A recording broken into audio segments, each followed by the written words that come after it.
तं तं तं तंटा प्रकटमट्टमानाटघण्टी वहन्ति श्रे श्रे श्रे तारकाराटकटकितहतानादसंघातभीमा लोको मुण्डाग्रवाणा वरहलः लोलोलाग्रवाच सर्वन्ति चण्डमुण्डं मटमटमटिते सर्वयन्तीं पुनातु जगज्जननी मां तारा धूमावती लक्ष्मीनारायण जगन्नाथ बलभद्र सुभद्रा सुदर्शन चतुर्धामूर्ति देवता जो माने आष्ट्र संवादर आज राशिफल दैनिक राशिफल कार्यक्रम को शुणुंट देखुंट से आज दिनटी सुख समृद्धि एवं आत्मसंतोषर दिन हो या जगन्नाथ पाखे लक्ष्मीनारायण पाखे और जगज्जननी मां तारा और धूमावती के पाखे कामना करी आरंभ करुचु आज दैनिक राशिफल कार्यक्रम।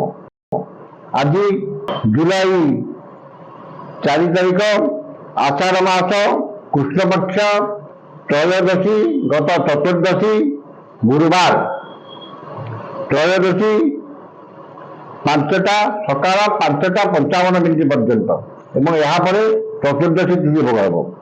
आज राशि नक्षत्र मृगशिरा रात्रि 3टा 54 पर्यंत एवं वृषचंद्र अपराह्न 3टा 58 पर्यंत सकाळ 5टा 54 पर्यंत कहीं तो जेहतु चतुर्दशी तिथि सकाळ 5टा 54 पर भोग होती बिरी द्रव्य खाइबा मना बिरी द्रव्य खाइले क्षीर रोगी हे ये थिला आज पंजिका एवं जाना आज राशिफल।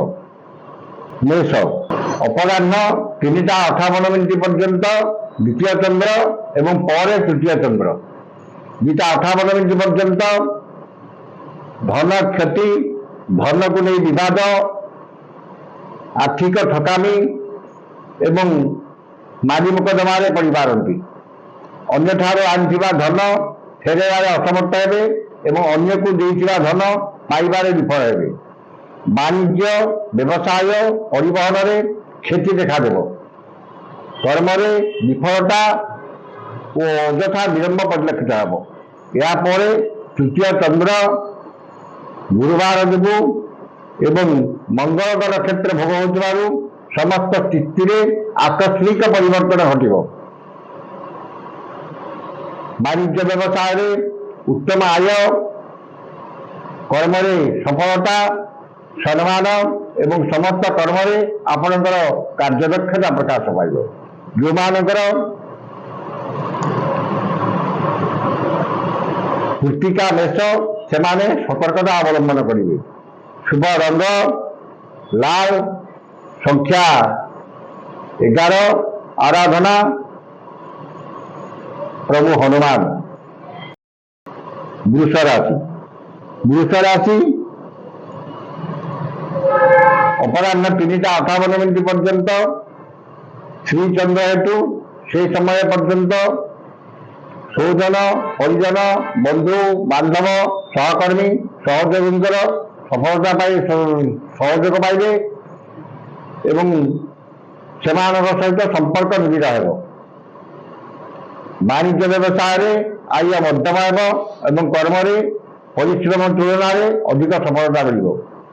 यापर द्वितीय चंद्र हेतु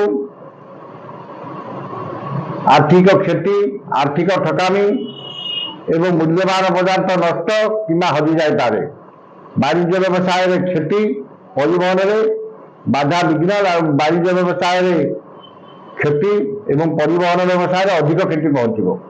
कर्म विफलता और कर्म प्रति अनाग्रह भाव प्रकाश पाइब। जो मानकर कृतिका वृष और मृगशिरा वृष से सतर्कता अवलंबन करेंगे। मिथुन राशि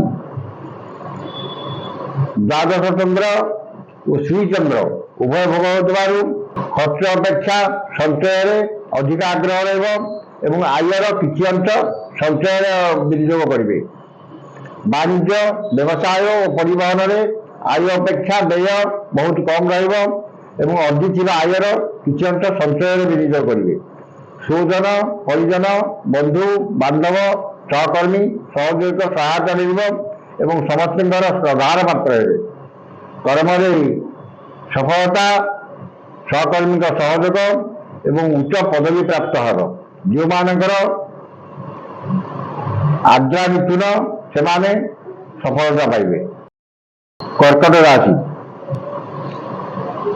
ଏକାଦଶ ଚନ୍ଦ୍ର ଏବଂ ଦ୍ୱାଦଶ ଚନ୍ଦ୍ର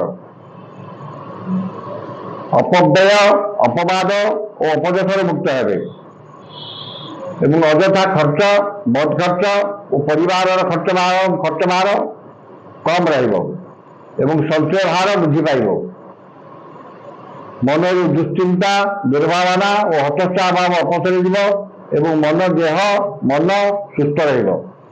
ବାଣିଜ୍ୟ, ବ୍ୟବସାୟ, ପରିବହନରେ ଆୟ ଅତି ଉତ୍ତମ ହେବ। କର୍ମରେ ସଫଳତା ଓ ସମସ୍ତ ଅଟକିଥିବା କାମକୁ ସଫଳତାର ସହ ସମ୍ପାଦନ କରିବେ। ଯେଉଁମାନଙ୍କର କୃଷ୍ୟା କର୍କଟ ସେମାନେ ସୁଫଳ ପାଇବେ। ଶୁଭ ରଙ୍ଗ ସିଲଭର, ସଂଖ୍ୟା 2, ଆରାଧନା ଭଗବାନ ଶିବ। ସିଂହ ରାଶି, ଦଶମ ଏକାଦଶ ଚନ୍ଦ୍ର ଭୋଗ ହେଉଥିବାରୁ, ଗୁରୁବାର ଏବଂ ମଙ୍ଗଳଙ୍କ ନକ୍ଷତ୍ର ଭୋଗ ହେଉଥିବାରୁ ଭାଗ୍ୟରେ, କର୍ମରେ, ଆର୍ଥିକ ଅବସ୍ଥାରେ ଉନ୍ନତି ଆସିବ। ଧନ ସମ୍ପଦ ପ୍ରାଚୁର୍ଯ୍ୟ ପ୍ରତିପତ୍ତି ବୃଦ୍ଧି ପାଇବ ଏବଂ ସମସ୍ତ ଆଶା ଆକାଂକ୍ଷା ଅଭିଳାଷ ପୂର୍ଣ୍ଣ ହେବ। ବାଣିଜ୍ୟ, ବ୍ୟବସାୟ ଓ ପରିବହନରେ ଆୟ ଅତି ଉତ୍ତମ ହେବ ଏବଂ ଆର୍ଥିକ ସ୍ଥିତିରେ ଉନ୍ନତି ଆସିବ। କର୍ମରେ ସଫଳତା, ସମ୍ମାନ ଓ କର୍ମସ୍ଥାନର ସମସ୍ତ ସୁବିଧା ସୁଯୋଗ ହାସଲ କରିବେ। ଯେଉଁମାନଙ୍କର ପୂର୍ବ ଫାଲ୍ଗୁନୀ ସିଂହ ସେମାନେ ସୁଫଳ ପାଇବେ। ଶୁଭ ରଙ୍ଗ ଗୋଲାପୀ, ସଂଖ୍ୟା 6, ଆରାଧନା ପ୍ରଭୁ ଶ୍ରୀ ଜଗନ୍ନାଥ। କନ୍ୟା ରାଶି, ଅପରାହ୍ନ 3ଟା 58 ପର୍ଯ୍ୟନ୍ତ ନବମ ଚନ୍ଦ୍ର ହେତୁ ମାନ ସମ୍ମାନ ହାନି, ମାନସିକ ଦୁଶ୍ଚିନ୍ତା, ପରିବାରରେ ମତାନ୍ତର ଏବଂ ନିଜର ପ୍ରିୟ ବନ୍ଧୁ କିମ୍ବା ପୁରାତନ ବନ୍ଧୁଙ୍କ ଠାରୁ ଅପମାନ କିମ୍ବା ତାଙ୍କ ସହ ମତାନ୍ତର ଘଟିପାରେ। ମନରେ ବ୍ୟସ୍ତତା, ବ୍ୟଗ୍ରତା ବୃଦ୍ଧି ପାଇବ ଏବଂ ମନ ଚାପଗ୍ରସ୍ତ, ବିଷାଦଗ୍ରସ୍ତ ରହିବ। ଧାର୍ମିକ କର୍ମରେ ବିଘ୍ନ ଏବଂ ଉନ୍ନତିମୂଳକ କର୍ମରେ ପ୍ରତିବନ୍ଧକ ଦେଖାଦେବ। ବାଣିଜ୍ୟ ବ୍ୟବସାୟରେ କ୍ଷତି ଏବଂ କର୍ମରେ ବିଫଳତା ଓ ସମ୍ମାନ ହାନି ଘଟିବ। ଏହାପରେ ଦଶମ ଚନ୍ଦ୍ର ହେତୁ ସମସ୍ତ କର୍ମରେ ଏବଂ ବ୍ୟବସାୟରେ କିଛିଟା ଶୁଭଫଳ ମିଳିବ। ଯେଉଁମାନଙ୍କର ଚିତ୍ରା କନ୍ୟା ସେମାନେ ସତର୍କତା ଅବଲମ୍ବନ କରିବେ। ଶୁଭ ରଙ୍ଗ ସବୁଜ, ସଂଖ୍ୟା 12, ଆରାଧନା ମା ତ୍ରିପୁର ସୁନ୍ଦରୀ। ଏହାପରେ ଜାଣିବା ବିଛା ରାଶି। ବିଛା ରାଶି ଅପରାହ୍ନ 3ଟା 58 ପର୍ଯ୍ୟନ୍ତ ଘାତ ଚନ୍ଦ୍ର ଏବଂ ପରେ ଅଷ୍ଟମ ଚନ୍ଦ୍ର ହେତୁ ବାଦ ବିବାଦ, ସ୍ୱାସ୍ଥ୍ୟ, ପରିଚିତ ମହିଳାଙ୍କ ସହ କଥାବାର୍ତ୍ତା ଏବଂ ପରିବାର ସଦସ୍ୟଙ୍କ ସହିତ ଜଗି ରଖି ଚଳିବେ। ମନରେ ଅସ୍ଥିରତା, ପରିବାରରେ ମତାନ୍ତର ଏବଂ ଚାଲି ଚଳନ, ବ୍ୟବହାର, କଥାବାର୍ତ୍ତା ବିବାଦୀୟ ହେବ। ସମସ୍ତ କର୍ମରେ ଭୁଲ ନିଷ୍ପତ୍ତି ନେବେ ଏବଂ ବିନା କାରଣରେ ବହୁତ ବ୍ୟସ୍ତ ରହିବେ। ମନରେ ଅସ୍ଥିରତା ଏବଂ ବିରକ୍ତି ଭାବ, ଚିଡ଼ିଚିଡ଼ାପଣ ପ୍ରକାଶ ପାଇବ। ବାଣିଜ୍ୟ, ବ୍ୟବସାୟ ଓ ପରିବହନରେ କ୍ଷତି ଦେଖାଦେବ। କର୍ମରେ ବିଫଳତା ଏବଂ ମହିଳା ସହକର୍ମୀଙ୍କ ଠାରୁ ଅପମାନ ପାଇପାରନ୍ତି କିମ୍ବା ତାଙ୍କ ବିରୋଧର ସମ୍ମୁଖୀନ ହୋଇପାରନ୍ତି। ଯେଉଁମାନଙ୍କର ଅନୁରାଗର ଇଚ୍ଛା ସେମାନେ ସତର୍କତା ଅବଲମ୍ବନ କରିବେ। ଶୁଭ ରଙ୍ଗ ହଳଦିଆ, ସଂଖ୍ୟା 11, ଆରାଧନା ପ୍ରଭୁ ହନୁମାନ। ଧନୁ ରାଶି, ଧନୁ ରାଶି ଷଷ୍ଠ ଓ ସପ୍ତମ ଚନ୍ଦ୍ର ଗୁରୁବାର ଓ ମଙ୍ଗଳଙ୍କର କ୍ଷେତ୍ର ଭୋଗ ହେଉଥିବାରୁ ମାନସିକ ପାରିବାରିକ ଶାନ୍ତି ଏବଂ ଦାମ୍ପତ୍ୟ ଜୀବନରେ ମଧୁରତା ଆସିବ। ପରିଚିତ ମହିଳାଙ୍କ ଠାରୁ ସାହାଯ୍ୟ, ସହଯୋଗ ଏବଂ ଧନ ମିଳିବ। ମନରେ ପ୍ରସନ୍ନତା, ଶରୀରରେ ସୁସ୍ଥତା, ଚାଲିଚଳନରେ ସଂଯମତା ଏବଂ ସମସ୍ତ କର୍ମରେ ସ୍ୱଚ୍ଛତା ସମୟାନୁବର୍ତ୍ତିତା ଆପଣାଇବେ। ବାଣିଜ୍ୟ ବ୍ୟବସାୟ ପରିବହନରେ ଆୟ ଅତି ଉତ୍ତମ ହେବ। କର୍ମରେ ସଫଳତା, ଉଚ୍ଚ ସମ୍ମାନ, ଉଚ୍ଚ ପଦବୀ ପ୍ରାପ୍ତ ହେବ। ଯେଉଁମାନଙ୍କର ପୂର୍ବସାରା ଧନୁ ସେମାନେ ସୁଫଳ ପାଇବେ। ଶୁଭ ରଙ୍ଗ ଲାଲ, ସଂଖ୍ୟା 5, ଆରାଧନା ପ୍ରଭୁ ଶ୍ରୀ ଜଗନ୍ନାଥ। ମକର ରାଶି ଅପରାହ୍ନ 3ଟା 58 ପର୍ଯ୍ୟନ୍ତ ପଞ୍ଚମ ଚନ୍ଦ୍ର ଏବଂ କୃଷ୍ଣପକ୍ଷ ଯୋଗୁଁ ବିଦ୍ୟା, ବୁଦ୍ଧି, ଜ୍ଞାନ, ଗାରିମା, ପ୍ରତ୍ୟେକପନ୍ନ ମତି, ଦୂରଦୃଷ୍ଟି, ଧୀଶକ୍ତି, ସ୍ମରଣ ଶକ୍ତି ହ୍ରାସ ପାଇବ। ଅପମାନ, ଅପଯଶ, ଅପନିନ୍ଦା ମିଳିବ। ସନ୍ତାନମାନଙ୍କର ଶିକ୍ଷା, ଦୀକ୍ଷା, ଚାଲିଚଳନ, ବ୍ୟବହାର, କଥାବାର୍ତ୍ତା ଓ କର୍ମକୁ ନେଇ ଚିନ୍ତିତ ହେବେ। ପୈତୃକ ସମ୍ପତ୍ତିକୁ ନେଇ ବିବାଦ କିମ୍ବା ପିତାମାତାଙ୍କର ସ୍ୱାସ୍ଥ୍ୟଗତ ସମସ୍ୟା ଦେଖାଦେଇପାରେ। ବାଣିଜ୍ୟ, ବ୍ୟବସାୟ, ପରିବହନରେ କ୍ଷତି ପହଞ୍ଚିବ ଏବଂ କର୍ମରେ ବିଫଳତା ଓ ସମ୍ମାନହାନି ଘଟିବ। ଅପରାହ୍ନ 3ଟା 58 ପରେ ଷଷ୍ଠ ଚନ୍ଦ୍ର ହେତୁ ସମସ୍ତ କର୍ମରେ ଏବଂ ସ୍ଥିତିରେ କିଛିଟା ପରିବର୍ତ୍ତନ ଆସିବ ଏବଂ ବାଣିଜ୍ୟ ବ୍ୟବସାୟରେ କର୍ମରେ ଆଂଶିକ ଶୁଭଫଳ ମିଳିବ। ଯେଉଁମାନଙ୍କର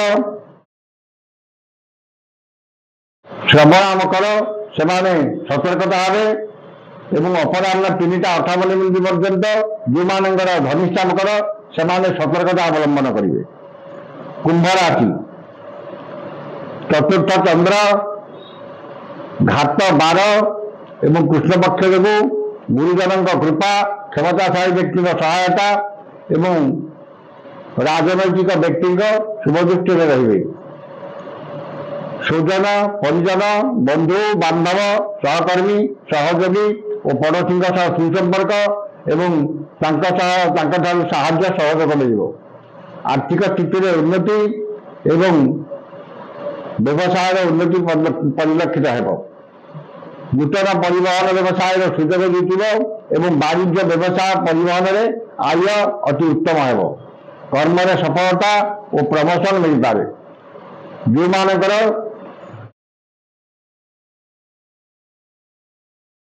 ଶତଭିଷା କୁମ୍ଭ ସେମାନେ ସୁଫଳ ପାଇବେ।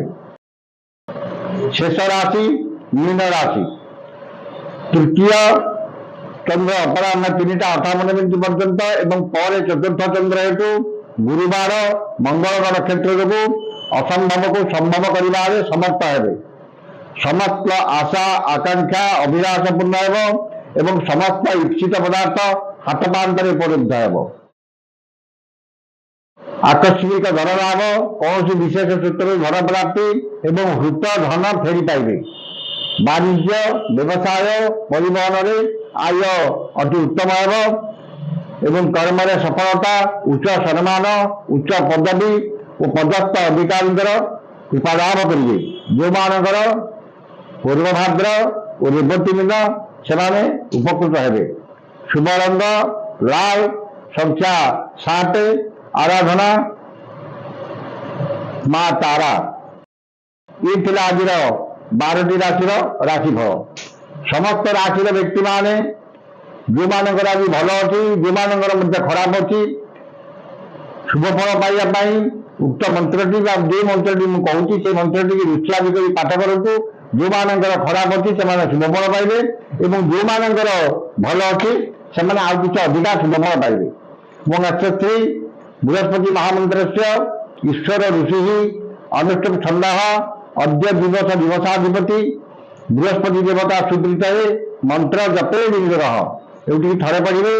ମନ୍ତ୍ରଟି ହେଲା ଐଂ କ୍ଲିଂ ବୃହସ୍ପତୟେ ନମଃ। এই ମନ୍ତ୍ରଟିକି ସକାଳେ 108 ଏବଂ ସନ୍ଧ୍ୟାରେ 108 ପାଠ କରନ୍ତୁ। ନିଶ୍ଚିତ ଭାବରେ ଆପଣଙ୍କ ଦିନଟି ମଙ୍ଗଳମୟ ଶୁଭମୟ ହେବ। ଶେଷରେ ହିତବାଣୀ। ବୃଦ୍ଧ କାଳେ ମୃତା ଭାର୍ଯ୍ୟା ବନ୍ଧୁହସ୍ତେ ଗତଂ ଧନଂ ଭୋଜనం ଚ ପରାଧୀନଂ ତ୍ରିଶ ପୁରୁଷం ବିଡ଼ମ୍ବନା। ବୃଦ୍ଧ କାଳେ ମୃତା ଭାର୍ଯ୍ୟା, ବୁଢ଼ା ବୟସରେ ବୟସର ଅପରାଧ ନାହିଁ। ଯଦି ନିଜ ସ୍ତ୍ରୀ ମରିଯାଏ ବା ତାଙ୍କର ଦେହାନ୍ତ ହୁଏ ତାହେଲେ ସେ ମନୁଷ୍ୟ ପାଇଁ ବହୁତ ଦୁଃଖଦାୟକ।